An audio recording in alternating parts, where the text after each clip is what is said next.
কথায় আছে জীবনের সম্পর্ক নিয়ে কখনো অঙ্ক কষা উচিত নয়। এই কথা তো ঠিক। যদি এই সম্পর্কে লাভ, ক্ষতি, গুণ, ভাগ এসব চলে আসে, তাহলে সবকিছু শুধু ব্যবসা হয়ে যায়। এই পুরো খেলাটাই হয়ে যায় অঙ্কের। আর এই জীবন নিশ্চিত রূপে অঙ্ক কষা নয়। এই জীবনে আনন্দকে বাড়ানো, কষ্টকে কমানো গণিতের খেলা নয়, ব্যবহার আর প্রেমের খেলা। কখনো কারোর মাথায় হাত রেখে তাকে শুভেচ্ছা জানালে হয়তো সেটা রাধা রাধা। বিপদ, বিপদের কথা শুনলে আমরা সবাই সচেতন হয়ে যাই। এই সংসারে এরকম কোনো প্রাণী নেই যে বিপদে পড়েনি, যে বিপদে ঘিরে থাকেনি। এবার কেউ কেউ বিপদের মুখোমুখি হয়ে বিজয় লাভ করেছে, কেউ কেউ তা পারেনি। কিন্তু বেশিরভাগ লোকেই বিপদের এই সময় কেটে যাওয়ার পরে বিপদের বিষয়ে ভুলে যায়। আর এটাই তার সব থেকে বড় ভুল হয়। বিপদের সাথে জড়িত এই তিনটি কথা সব সময় মনে রাখবেন। প্রথম, যারা আপনাকে বিপদে আপনি মনে রাখেন, তাহলে বিপদ ভুলেও কখনো আপনার জীবনে আর আসবে না। রাধা রাধা। লোকে আমাকে সব সময় জিজ্ঞেস করে যে কানাই, এখন তুমি বড় হয়ে গেছো, এই বাচ্চাদের সাথে থেকে তুমি সব সময় দুষ্টুমি করো কেন? তুমি বড় হয়ে গেছো, বড়দের মতো থাকো। বেশিরভাগ লোকে এটা বুঝতে পারে না, ভাবে উনি তো ভগবান, ভগবানের মতো গম্ভীর নয় কেন? এবারে আমি কি করে বোঝাবো সবাইকে যে আমার ভগবান হওয়ার পিছনে যে সবচেয়ে বড় রহস্য, তা হলো এই বাচ্চারাই। আমার শক্তি কোথা থেকে আসে? সমস্ত সমস্যার সমাধান করার শক্তি এই বাচ্চাদের থেকেই তো আসে। জীবনে বাঁচার শক্তি, সংসারকে প্রেম শেখাবার শক্তি এই বাচ্চাদের থেকেই আসে। কারণ বাচ্চাদের থেকে বড় কোনো ভগবান হয় না। এবারে দেখুন না, পুরাণ আর বেদের কোনো জ্ঞান নেই ওদের, কিন্তু খুব ভালোভাবেই জানে যে একজন উদাস ব্যক্তির মন কি করে ভোলানো যায়, কি করে তাকে আনন্দ দেওয়া যায়। আর এই এক বিশাল ব্যাপার। কোনো ন্যায়, কোনো নীতির জ্ঞান নেই ওদের, কোনো ভেদাভেদ করতে জানে না। কিন্তু এটা অবশ্যই জানে একজন একা অজানা ব্যক্তিকে নিজের দলের সদস্য কি করে বানাতে হয়, কি করে তাকে আপন করতে হয়। আর এক বড় ব্যাপার, এই বাচ্চাদের থেকে অনেক কিছু শেখার আছে। তাই আপনারাও নিজেদের জীবনে গম্ভীর হওয়ার চেষ্টা কখনোই করবেন না। আর যদি করেন, তাহলে এই সংসার খুবই নীরস লাগবে আপনার। আপনিও বাচ্চাদের মতো নিষ্পাপ থাকুন আর নিজেকে আনন্দে রাখুন। লাভ আর ক্ষতির ঊর্ধ্বে গিয়ে সম্পর্ককে দেখুন। জ্ঞান অর্জন করার পরিবর্তে ভালোবেসে সম্পর্ক পালন করুন। আপনি নিজেই বুঝে যাবেন যে এই সংসার কতটা সুন্দর। রাধা রাধা। লোকে বলে মানুষ নিজের ভবিষ্যৎ জন্ম থেকেই লিখিয়ে আনে, অর্থাৎ এখানে এই কপালে। ভাগ্য দেবতা আমাদের সমস্ত উত্থান, সমস্ত পতনের হিসেব সবটা লিখে দেন। কিন্তু কপালে কেন, পায়ে নয় কেন? যদি পায়ে লেখা হয় তাহলে আমরা পড়তে পারবো, যদি কপালে লেখা হয় আমরা ছাড়া বাকি সবাই পড়তে পারবে। এবারে আমাদের কপাল এখানে তাই প্রতিফলিত হয় যা আমাদের মস্তিষ্কে আছে, আর মস্তিষ্কে থাকে আমাদের ভাবনা। তাই এই ভাবনার ধনাত্মক হওয়া অত্যন্ত জরুরি। এতে বিকাশের জন্য স্থান রাখুন, এতে সবাইকে একসাথে নিয়ে চলার ভাবনা রাখুন। আর বিশ্বাস করুন, আপনার মস্তিষ্কের এই ভাবনা সাফল্য রূপে আপনার কপালে অবশ্যই লিখিত হবে। কারণ আপনার ভাবনাই সত্য হয়ে আপনার জীবনে আসে। রাধা রাধা। মানুষ জন্ম নেয়, আর জন্ম নিলেই তার জীবনযাত্রা শুরু হয়ে যায়। তারপর সে পরিশ্রম করে, লড়াই করে, আর সে তার ফল অবশ্যই পায়। সেই নিজের জীবনযাত্রা নিজেই সাজায়। তার জীবনে ভয় ততক্ষণ প্রবেশ করে না যতক্ষণ না সে জীবনে কিছু অর্জন করে। একবার সে কিছু পেয়ে গেলে তারপরে সেটা হারিয়ে যাওয়ার ভয় মনের মধ্যে জন্ম নেয়। তারপর সে ভাগ্য, জ্যোতিষ, ভবিষ্যৎ এইসব দেখতে ব্যস্ত হয়ে পড়ে। আমি আপনাকে একটা প্রশ্ন করছি, আপনি যখন এই সংসারে এসেছিলেন কি নিয়ে এসেছিলেন যে আপনি হারাবেন? কিছুই না। আপনার বশে আপনার জীবনের সেই মুহূর্তই আছে যা আপনার হাতে আছে, অন্য কিছুই নয়। আপনার হাতে আছে আপনার কর্ম। যে জীবনে দুর্ভাগ্যে হতাশ হয় না, যে অসফলতার জন্য ভেঙে পড়ে না, সেই এই জীবনে বিজয়ী হয়। বলুন, যখন আপনার জীবনে কিছুই ছিল না, কি করেছিলেন? পরিশ্রম করেছিলেন, লড়াই করেছিলেন, আর সেই সব কিছু পেয়েছেন যা পেতে চেয়েছিলেন। তাহলে আজ সব পাওয়ার পর ভয় কিসের? সেই সব জিনিস কি আপনাকে পরিশ্রম করার থেকে আটকায়? না। সেই জন্য নিজের হাতের রেখায় কখনো নিজের পথ খুঁজবেন না, কারণ এই সংসারে যাদের হাতই নেই তারাও নিশ্চিতভাবে তাদের নিজের পথ নিজেই বানিয়ে নেয়। তাহলে আপনার কি নিয়ে চিন্তা? রাধা রাধা। সংসারে প্রত্যেক মানুষের মনের গভীরে অনেক রকমের চিন্তা লুকিয়ে আছে। পিতামাতার চিন্তা, সন্তানের চিন্তা, স্ত্রীর চিন্তা, কাজের চিন্তা, ভবিষ্যতের চিন্তা, ইত্যাদি ইত্যাদি। মানুষের এই মন নানান চিন্তায় ভরা, কিন্তু আস্তে আস্তে এই চিন্তা চিতা হয়ে ব্যক্তিকে সমাপ্ত করে দেয়। আপনাদের একটা কথা মনে করিয়ে দিই, যে কথা আপনারা আগে থেকেই জানেন। কি অদ্ভুত ব্যাপার, তাই না? আপনি এই সংসারে আসার আগেও এই সংসার ছিল, আপনি যখন এই সংসার থেকে যাবেন তারপরেও এই সংসার থাকবে। অর্থাৎ আপনার আসার আগে এবং আপনার যাওয়ার পর যে সময়, সেটা আপনার হাতে নেই। তাহলে আপনার হাতে কি আছে? আপনার হাতে আছে সেই সময় যেটা আপনি এখন কাটাচ্ছেন। সেই সময় যখন আপনি আমার কথা শুনছেন আর পর্যবেক্ষণ মনকে একাগ্র করে তোলে। রাধা রাধা। আমরা মানুষ যাকে ভালোবাসি তার জন্য সব কিছু করতে পারি। যেমন ধরুন, মা আর বাবা নিজের সন্তানের জন্য কি না করেন। তারা জন্ম থেকে চেষ্টা করেন যাতে তাকে সেই সব দিতে পারেন যা তার প্রয়োজন। ওর স্বাস্থ্য যাতে ঠিক থাকে তাই ওর দেখাশোনা করেন, ওর জন্য চিন্তা করেন। আজীবন চেষ্টা করেন, ধন অর্জন করেন যাতে সন্তানকে একটা বাড়ি দিতে পারেন, যাতে সন্তান খুশি থাকে। কিন্তু এর মধ্যে কিছু না কিছু অবশ্যই অনুচিত। এবার আপনি জিজ্ঞেস করবেন, এর মধ্যে অনুচিত কি আছে?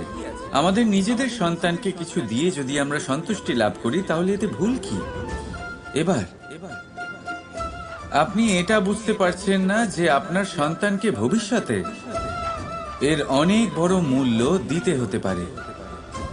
আপনার সন্তানকে, আর কারণ নয়। যখন সে কিছু পেতে চাইবে সেই সন্তান সর্বপ্রথম আপনার দিকে তাকাবে। নিজে পরিশ্রম করে সেটা পাওয়ার চেষ্টা সে কখনোই করবে না। আর যখন সেটা পাবে না তখন সব থেকে বেশি দুঃখ সেই আপনার সন্তানেরই হবে। তাই যদি সন্তানকে কিছু দিতে হয় তাহলে বাড়ি নয়, শিক্ষা দিন। একটা ভালো চরিত্র নির্মাণ করার চেষ্টা করুন, কারণ একটা ভালো চরিত্রই এই সংসারে সফলতার চরম শিখরে পৌঁছতে পারে। রাধা রাধা। নির্মাণ করতে গেলে প্রথমে ভাঙনের জ্ঞান অত্যন্ত আবশ্যক। তার উদাহরণ আমি দেব এর দ্বারা।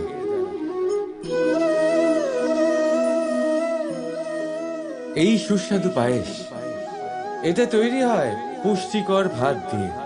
কিন্তু আপনারা কি জানেন এই ভাত কিভাবে তৈরি হয়? কতটা পরিশ্রম করতে হয় এই ভাতকে?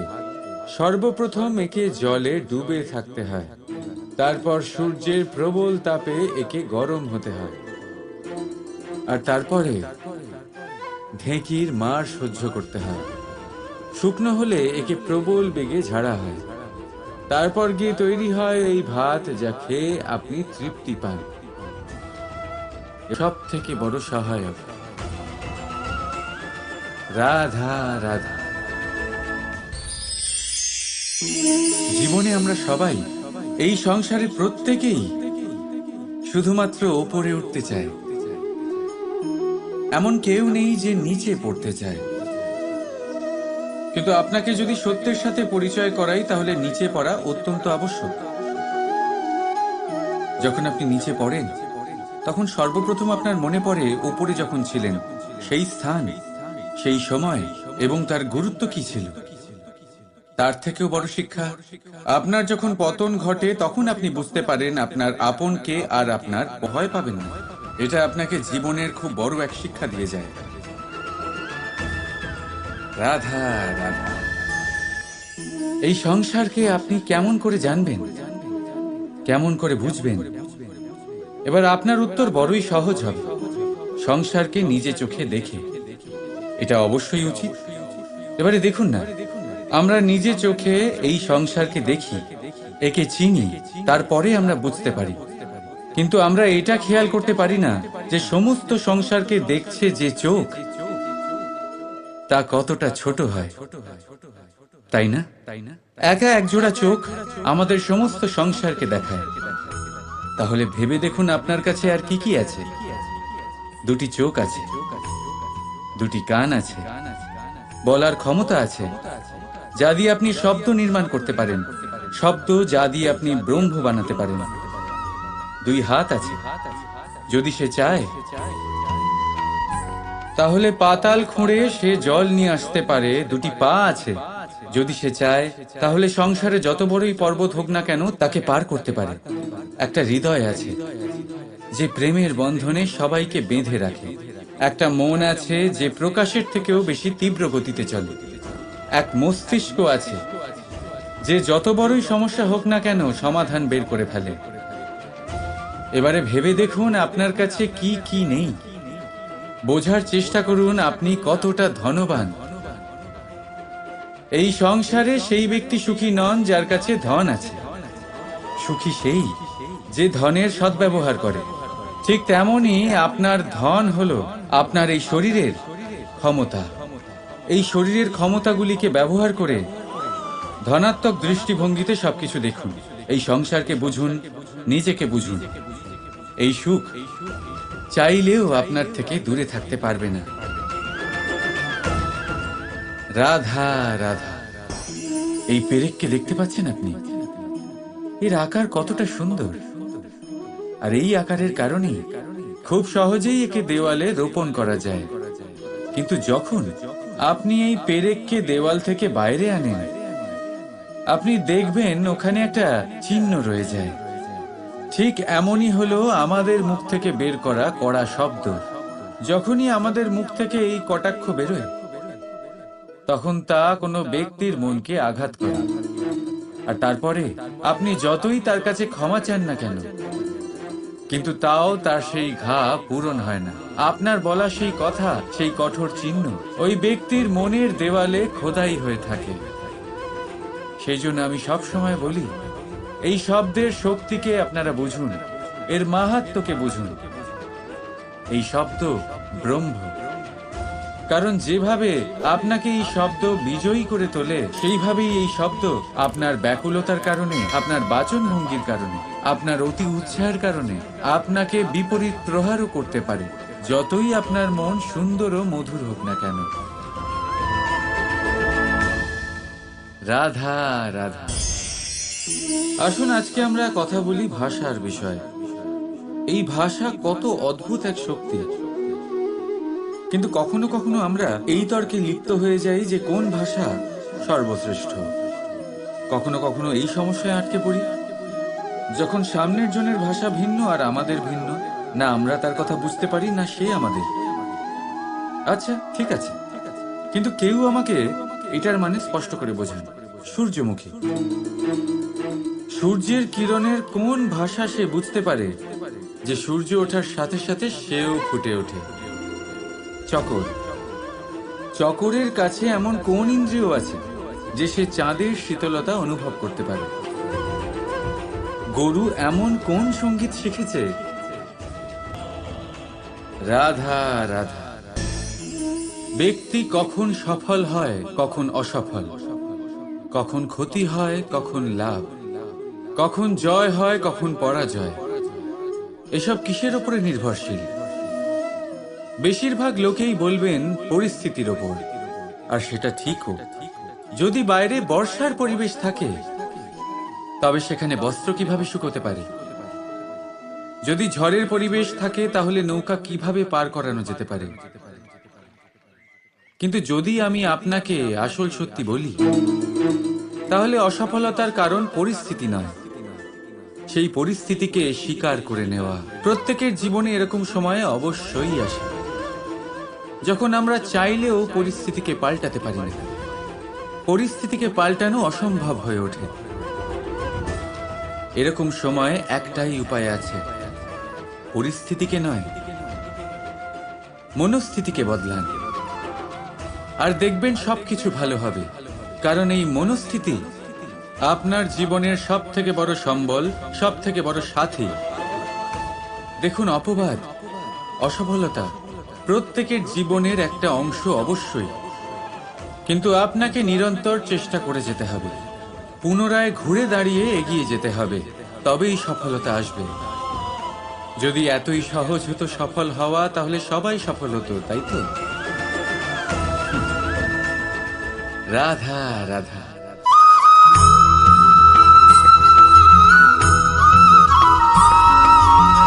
পঞ্চতত্ত্বের মধ্যে দ্বিতীয় তত্ত্ব হল ধরণী, ভূমি, যাকে আমরা ধরণী মাতা বলি। এই ধরণী ধৈর্য ধারণ করে, আর এর ওপরেই আমাদের সমগ্র সংসার নির্ভরশীল। কারণ এই ভূমি সহ্য ক্ষমতা রাখে, এর সহ্য ক্ষমতা হলো অপরিসীম।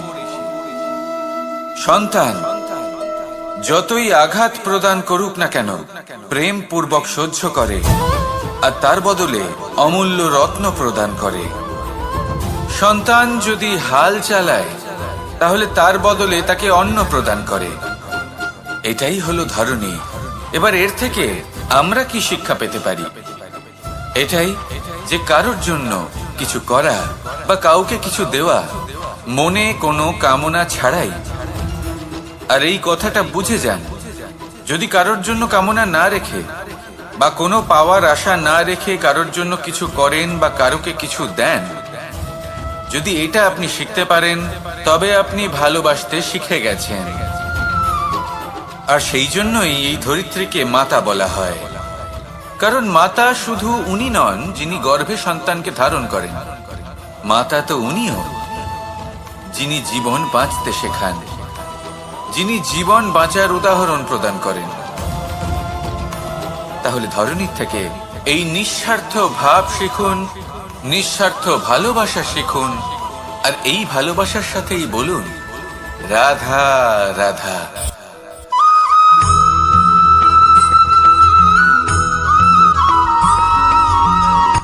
কথায় আছে, অন্ধকারে প্রদীপ প্রজ্বলিত করলে চতুর্দিক আলোকিত হয়। কিন্তু যদি এই প্রদীপ আমি সূর্যের আলোর সম্মুখে সকালবেলায় প্রজ্বলিত করে রেখে দিই, তাহলে কি হবে? আপনি বলবেন যে এটা করে তো কোনো লাভই হলো না। সূর্যের প্রকাশের সামনে এই প্রদীপ আসলে কিছুই নয়। এবার এই চিন্তা ভাবনা প্রত্যেক দিন করতে হবে, আর একটা অমূল্য শিক্ষা পেতে হবে। মনে করুন যে আপনি মহাপুরুষের সামনে বসে আছেন, কোনো মহাজ্ঞানীর সামনে, তাহলে সেই ব্যক্তির সামনে নিজের জ্ঞানের প্রদীপ প্রজ্বলিত করবেন না, নীরব থাকুন আর সেই ব্যক্তির সূর্যের প্রকাশের মতো জ্ঞান প্রাপ্ত করুন। যতটা পারবেন জ্ঞান লাভ করুন। যদি এমন কোনো সময় এমন কোনো স্থানে আপনি আছেন যেখানে চতুর্দিক অন্ধকার, কারোর কাছেই জ্ঞান নেই, সেখানে নিজের জ্ঞানের প্রদীপ প্রজ্বলিত করুন। এমন করলে দুদিক থেকেই আপনার লাভ হবে। আপনার জ্ঞান প্রাপ্তিও হবে আর জ্ঞানের সঠিক প্রয়োগও করতে পারবেন। আর এই মন প্রসন্ন হয়ে বলবে, রাধা রাধা।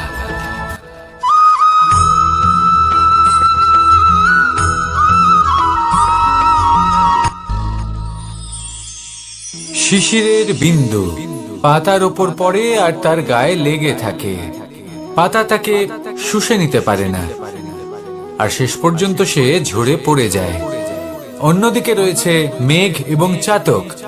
এদের মধ্যে অনেক দূরত্ব থাকে। মেঘ থাকে আকাশে আর চাতক থাকে ধরিত্রীতে। কিন্তু যখন এই মেঘ থেকে বৃষ্টি ঝরে পড়ে, এই চাতক কিন্তু সেই জলই পান করে, নয়তো সে তৃষ্ণার্ত থেকে যায়। এবার অন্যদিকে দেখলাম শিশির বিন্দু আর পাতার এই সম্পর্ক। এরা খুব কাছাকাছি থাকে, ঘনিষ্ঠও থাকে।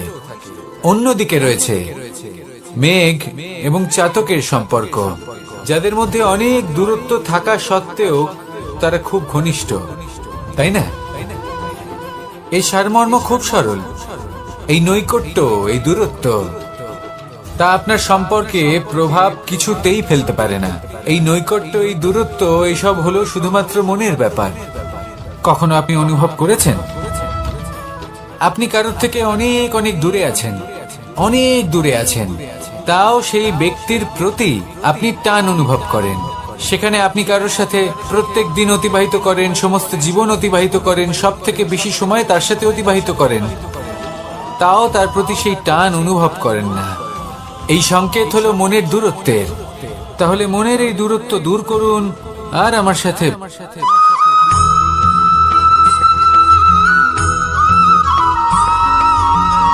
এই সংসারে কোনো বস্তু হোক বা ব্যক্তি হোক, তার একার গুরুত্ব কিন্তু খুব বেশি নয়। একটা উদাহরণ হিসেবে বৃষ্টির ফোঁটাকে ভেবে দেখুন। যদি একটি বৃষ্টির ফোঁটা হয় তাহলে তার খুব বেশি গুরুত্ব থাকে না, কিন্তু যখন সহস্র বৃষ্টির ফোঁটা মেঘের মধ্যে দিয়ে ঝরে পড়ে, তখন সেটা বর্ষার রূপ ধারণ করে। সেই বর্ষা যা এই প্রকৃতিকে শান্ত করে। সেইভাবেই পাথরের ছোট টুকরো, তার খুব বেশি গুরুত্ব থাকে না, কিন্তু যখন অসংখ্য পাথরের টুকরো একত্রিত হয় তখন তা পর্বতের আকার ধারণ করে। সেইভাবেই কিছু মানুষ যখন একত্রিত হন তখন তৈরি হয় পরিবার। কিছু পরিবার যখন একত্রিত হয় তখন তৈরি হয় সমাজ। যখন অনেক সংখ্যক সমাজ একত্রিত হয় তখন তৈরি হয় রাজ্য। এবার এই রাজ্যের সব থেকে গুরুত্বপূর্ণ ব্যক্তি হতে পারেন রাজা, কিন্তু তাও সেই রাজা একা কিছু করতে পারেন না। যুদ্ধ লড়ার সময় তারও নিজের সৈন্যদলকে প্রয়োজন পড়ে। কিন্তু এই সংসারে এমন একজন ব্যক্তি আছেন যিনি একাই সব কাজ করতে থাকেন, এবং সেই ব্যক্তি হলেন মা। আমাদের জীবনে একজন পিতার ভূমিকা কিন্তু নিঃসন্দেহে অমূল্য, কিন্তু আমাদের সকলের জীবনে যে ভূমিকা একজন মায়ের তা অন্য কারোর থাকে না। একজন মা একাই সন্তানকে বড় করতে পারেন, সংস্কারী করে তুলতে পারেন, তার জন্য পরিশ্রম করেন। আর এত কিছু কাজ করার পরেও তার কাজের জন্য তিনি প্রশংসা অবশ্য পান না। উল্টে যদি সেই সন্তান অনুচিত পথে চালিত হয়, অনুচিত কর্ম করে, তখন সেই মাকেই অপবাদের পাত্র হয়ে উঠতে হয়। আমাদের জীবনে মায়ের যোগদান কতটা সেটা বুঝুন। আপনাকে বড় করে তোলার জন্য উনি কতটা পরিশ্রম করেছেন সেটা বুঝুন। আজ থেকে, এখন থেকে, এই মুহূর্ত থেকে মাকে সম্মান করতে শিখুন। যখন সময় পাবেন, যখন সুযোগ হবে, তখন তার প্রশংসা করুন, ওনারও ভালো লাগবে। আর মায়ের এই মমতার জন্য, তার এই ভূমিকার জন্য আসুন সবাই মিলে আমরা তাকে প্রণাম করি। আর সকলে মিলে ভালোবেসে বলি, রাধা রাধা।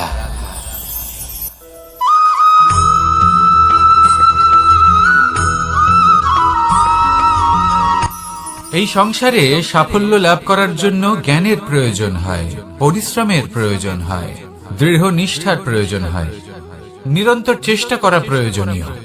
কিন্তু আরো কিছু আছে যা অত্যন্ত প্রয়োজনীয় এবং গুরুত্বপূর্ণ। তা হলো ভালো বন্ধু।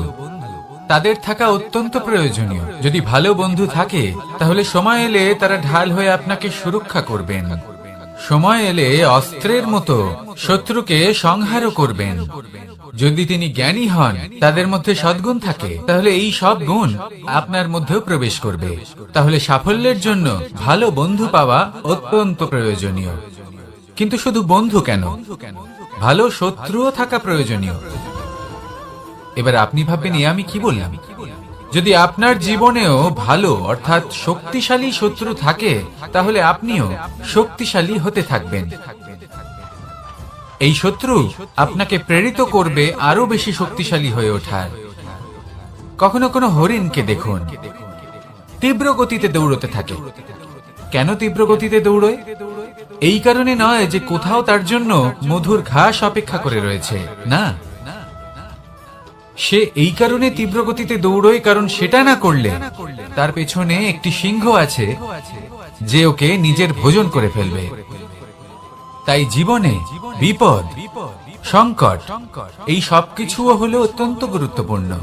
তার সম্মুখীন হতে শিখুন আর আমার সাথে ভালোবেসে বলুন, রাধা রাধা।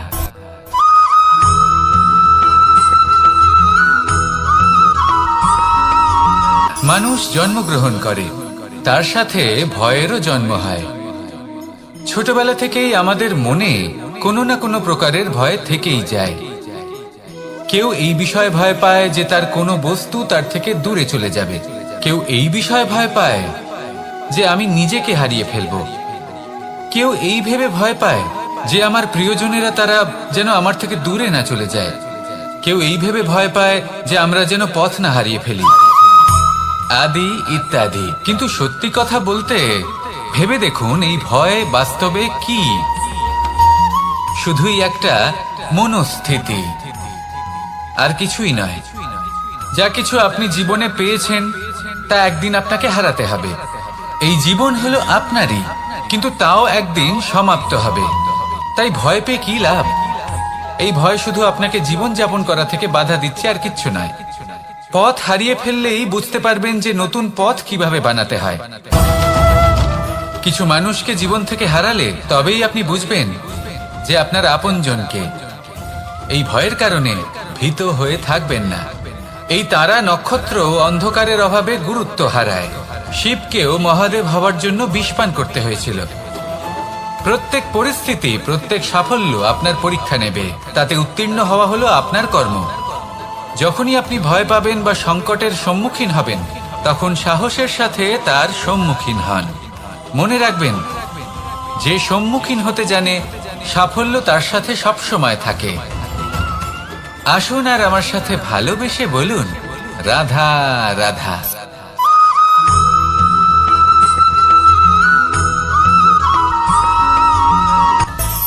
মানুষের মধ্যে একটা বিচিত্র প্রবৃত্তি থাকে। অন্য সকলের বিষয়ে, তাদের জীবনের বিষয়ে, তাদের ব্যক্তিত্বের বিষয়ে, তাদের ভবিষ্যতের বিষয়ে অনুমান করা। এটা হলো অনুচিত। কারোর অতীতকালকে দেখে লোকে ভবিষ্যৎ বলে দিতে পারেন। বর্তমানকে দেখে ভবিষ্যতের বিষয়ে অনুমান করে ফেলেন। উদাহরণ দিতে হলে বলবো, কোনো দাসকে দেখুন, ওকে দেখে লোকে বলে যে ওর ভবিষ্যৎ সেটাই হতে পারে, অনুমান করে ফেলেন। আর এই রাজাকে দেখুন, উনি তো কত সুখী হবেন, উনি তো জগতের সব থেকে অধিক সুখী মানুষ, কত সুখ সুবিধা আছে ওনার কাছে, ধারণা করে ফেলেন। তবে সত্য তো এটাই যে কারোর ব্যক্তিত্বের বিষয়ে, তাদের ভবিষ্যতের বিষয়ে আপনি পূর্ণ সত্য কখনোই বলতে পারবেন না, শুধু অনুমান করতে পারবেন। আর এই অনুমান করে সত্যি কোনো লাভ হয় না, কারণ এই কাল সেটা হলো অত্যন্ত শক্তিশালী। কালো থেকে কালোতর কয়লাকেও হিরেতে পরিণত করতে পারে। অনেক বড় বড় রাজাকেও বিদূষক বানিয়ে ফেলতে পারে এক মুহূর্তেই। তাহলে আপনি অনুমান করে কি লাভ? কি পেলেন অনুমান করে? সেই জন্য কারোর বিষয়ে কোনো অনুমান করবেন না, তার ভবিষ্যতের বিষয়ে অনুমান করতে যাবেন না, কারোর বিষয়ে কোনো ধারণা করে নেবেন না। কিছু করতে হলে ভালোবাসুন, সবার মধ্যে ভালোবাসা ছড়ান, সবার মধ্যে ধন্যাত্মক ভাব ছড়ান। এই মন প্রসন্ন হয়ে বলবে রাধা রাধা।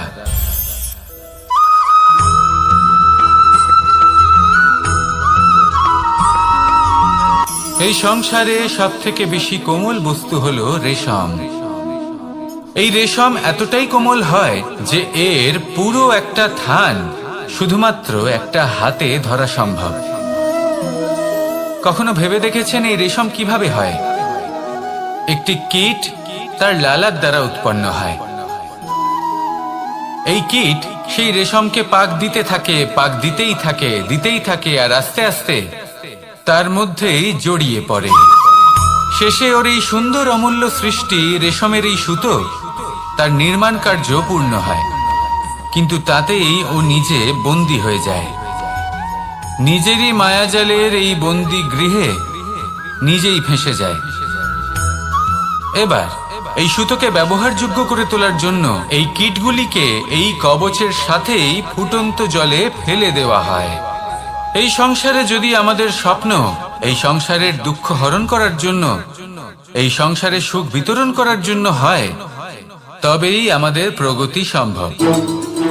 যদি আমাদের এই স্বপ্ন শুধুই আমাদের এবং আমাদের স্বার্থ সিদ্ধির জন্য হয়, তাহলে এই স্বপ্ন আমাদের অন্ধ করে দেবে, আমাদের অন্ধকারের পথে নিয়ে যাবে, আর আমরাও সেই কীটের মতো হয়ে যাব।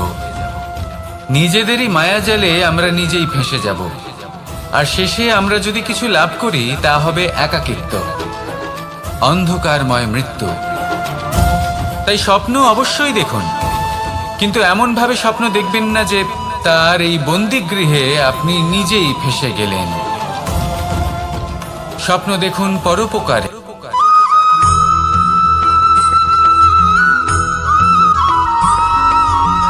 এই সংসারে প্রত্যেক মানুষ এটাই চান যে তিনি যেন ধনবান হন, আর্থিক অবস্থা তার ভালো থাকে, ওনার বাড়িতে লক্ষ্মীর আগমন হয়। কিন্তু সেটা হবে কি করে, সেটাই হলো প্রশ্ন। কেউ বলেন যে যদি পরিশ্রম করো তাহলে ধন অর্জন সম্ভব, কেউ বলেন যে যদি বিদ্যা লাভ হয় তবেই ধন অর্জন সম্ভব, কেউ বলেন যে যদি বলশালী হও তবেই সম্পন্ন থাকবে। ভালো কথা, যদি তাই হয়ে থাকে, তবে দিনমজুর সারা দিন পরিশ্রম করেন, তিনি কেন ধনী হন না? অনেকজন বিদ্বান মানুষ আছেন এই সংসারে, তারা কেন ধনবান হন না? অনেক সংখ্যক বলশালী ব্যক্তি আছেন, তাদের কাছে ধন নেই কেন? তাদের কেন ধনের অভাব হয়?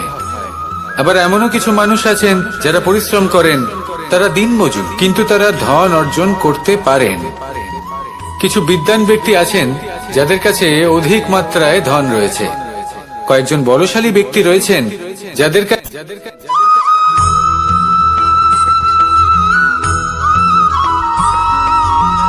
পিতা আর পুত্রের সম্পর্ক অত্যন্ত মধুর হয়ে থাকে। পিতা স্বপ্ন দেখেন, তাকে পূর্ণ করার সকল সম্ভাব্য চেষ্টা করেন, কিন্তু তাও অনেক সময় ওনার স্বপ্ন অপূর্ণ থেকে যায়। তখন পিতা ভাবেন যে স্বপ্ন উনি পূর্ণ করতে পারেননি, ওনার সন্তান তা অবশ্যই পূরণ করবে। যে স্থানে উনি কখনো পৌঁছতে পারেননি, সেই স্থানে ওনার পুত্র অবশ্যই পৌঁছবে।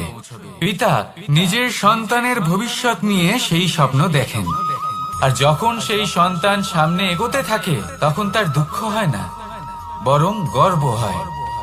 ওনার ভালো লাগে এটা দেখে যে ওনার সন্তান অনেক উন্নতি করছে। কিন্তু যখন সন্তান নিজের অভিভাবকের শক্তি দেখে, তার যশ দেখে হিংসা করতে থাকে, সমস্যা সেইখানেই শুরু হয়। সেই জন্য সকল সন্তানকে এটা মনে রাখতে হবে, দেখুন, পুত্র হবার সুবাদে, এক সন্তান হবার সুবাদে এটা হলো আপনার অধিকার যে আপনি আপনার পিতার থেকে বেশি উন্নতি করবেন। আপনার পিতাও এটাই চান, কিন্তু সুস্থভাবে এটা করুন। একটা রেখা টেনে নিন যাতে আপনি তাতে এগোতে পারেন, আর আপনার পিতার তাতে গর্ববোধ হয়, আর সেই বিষয়ে দুঃখ না হয় যে আমার সন্তান আমাকেই ছোট করার চেষ্টা করছে। ইতিহাস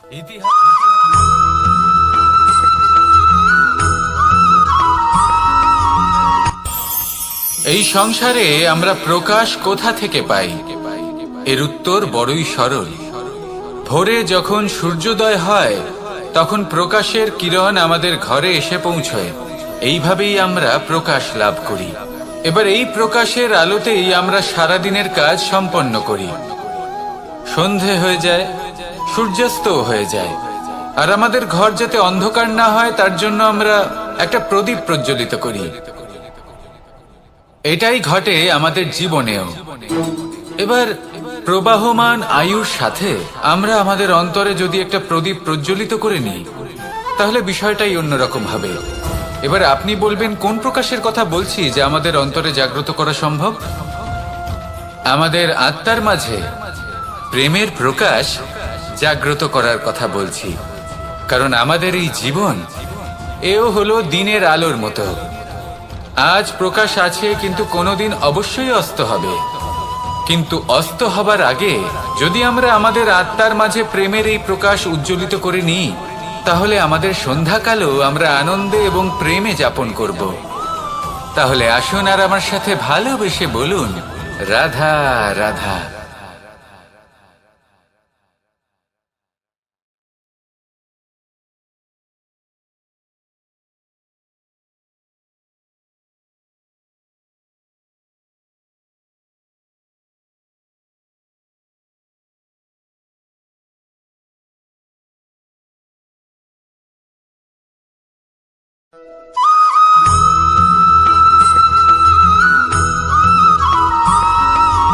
আমাদের শরীর প্রকৃতির সর্বশ্রেষ্ঠ রচনা। যে অঙ্গ প্রত্যঙ্গ আমরা লাভ করেছি প্রত্যেকটির মধ্যে একটি নিজস্ব বার্তা রয়েছে। একটু ভেবে দেখুন, দুটি চোখ দিয়েছে দেখার জন্য, দুটি কান দিয়েছে শোনার জন্য, নাসিকাও আছে দুটি, দুটি হাত দিয়েছে দ্বিগুণ পরিশ্রম করার জন্য। কিন্তু জীব শুধুমাত্র একটি। তার উপরেও তীক্ষ্ণ বলিষ্ঠ দাঁত দিয়েছে তার রক্ষার জন্য। কখনো ভেবে দেখেছেন কেন?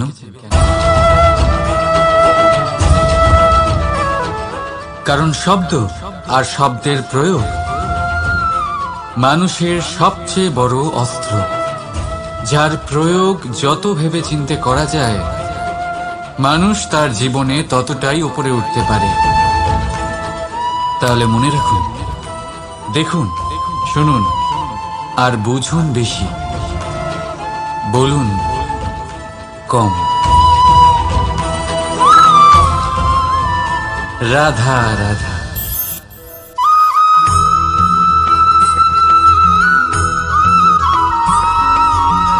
যখন আমরা কোনো বনে প্রবেশ করি তখন এই সবুজ ঘাস দেখে, এই কোমল ঘাস দেখে আমাদের মন প্রফুল্ল হয়ে ওঠে। ভিন্ন ভিন্ন প্রজাতির ফুল, ভিন্ন ভিন্ন রঙের ফুল দেখে এই মন আনন্দে ভরে ওঠে। এখানে শিশুরা আনন্দ লাভ করে, বড়রা ভোজন গ্রহণ করেন, কথাবার্তা বলেন, হাঁটাহাঁটি করে বেড়ান।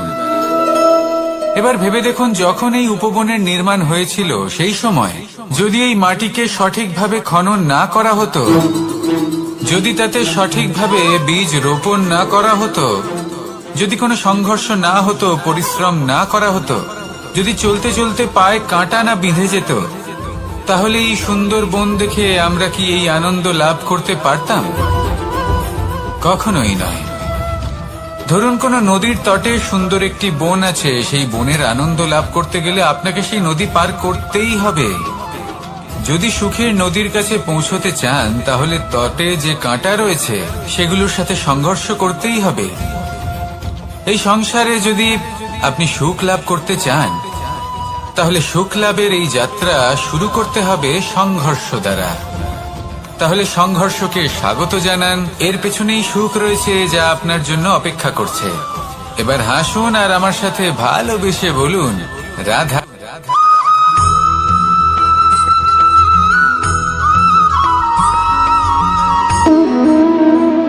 সম্পর্ক হলো আমাদের জীবনের একটি আধার। কিছু সম্পর্ক এমন যে আমরা জন্মসূত্রে লাভ করি, যেমন পরিবার, মা বাবা। কিছু সম্পর্ক আছে যে আমরা জীবনে অর্জন করে থাকি, তা সে প্রেমের হোক, স্নেহের হোক বা বন্ধুত্বের। এই সকল সম্পর্ক লাভ করার বা গড়ে তোলার 5টি ধাপ রয়েছে। প্রথম ধাপ, কোনো ব্যক্তির সাথে আলাপ হওয়া, তার সাথে কথা বলা বা তাকে দেখা। দ্বিতীয় ধাপ, সে ব্যক্তিকে আমাদের ভালো লাগা। তৃতীয় ধাপ, আমাদের এটা চাইতে শুরু করা যে জীবনে এই ব্যক্তি যেন আমাদের বন্ধু হন, আমাদের জীবনে থাকেন, বা আমাদের কাউকে ভালোবেসে ফেলা। আর এটা আমাদের ভাবা বা চাওয়া যে সেই ব্যক্তি যেন আজীবন আমার সাথে থাকেন, আমার জীবনে আমার সাথী হয়ে। চতুর্থ ধাপ, লাভ করা। এবার এই ধাপটি অনেক মানুষের পক্ষেই খুবই সরল হয়, বড়ই সরল ভাবে নিজেদের সঙ্গীকে লাভ করে থাকেন। কিছু মানুষের জন্য এই ধাপ অত্যন্ত কঠিন হয়ে থাকে। অনেক প্রতিকূল পরিস্থিতির উপর জয়লাভ করে তারা সঙ্গীকে লাভ করেন, কিন্তু লাভ অবশ্যই করেন। এরপরে আসে পঞ্চম, অন্তিম এবং সব থেকে গুরুত্বপূর্ণ ধাপ। সেটা হলো সেই সম্পর্ক পালন করা। এটা হলো এমন এক বিষয় যা প্রত্যেক মানুষের শেখা উচিত। যদি ব্যক্তি নিজের জীবনে সম্পর্ক রক্ষা করতে শিখে যান, তবে প্রত্যেক সম্পর্ক তার জীবনকে স্বর্গ করে তুলবে। আসুন আর আমার সাথে ভালোবেসে বলুন, রাধা রাধা।